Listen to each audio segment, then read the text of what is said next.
Okay, Charles, when you look back at your journey, um, in having gained so much weight that you want to lose, um, tell us about your childhood. Where did this kind of start? Like, at what point did you feel like this was kind of getting out of control, or at what point did you notice? I think sometimes we notice and we aren't ready to deal with it. But at what point did you say, okay, this is a problem? I knew that it was a problem early on in my childhood. I knew that I couldn't do things that other kids did because of my weight. Literally, like, they're running, I can't run as fast. They're on the bike, I can't catch up.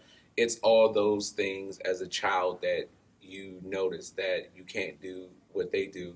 Then you're literally over time, you're gradually just literally gaining weight, and you can feel yourself gaining weight. You know that you're nowhere near the size of the people that you're friends with, your classmates, and it really plays it really plays in your head that that pretty much that everyone's smaller than you. You're always the biggest person in the room, and it's something that has stayed with me from childhood. So what happens is you eventually try to overcompensate with being the biggest, best dressed guy, or one thing my mom always kept me fresh.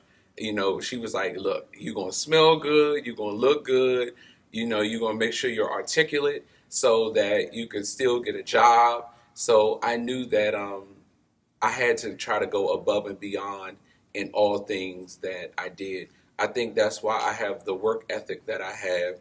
People always say, "You always work so hard. How do you do this or how do you do that?" I think a lot attributed to me being heavy and coming up heavy. I always had to work harder than everyone and go above and beyond. I had to. That's why, like, I could not take no for an answer, even when losing the weight.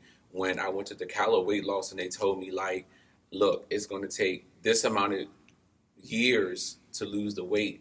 And I did that in 14 to 15 months. So I've always been somewhat competitive because I always had to just stand. I stood out in the room, but I wanted to make sure that people would see my heart and not see my weight when I would stand out in the room. So that's always been a challenge for me.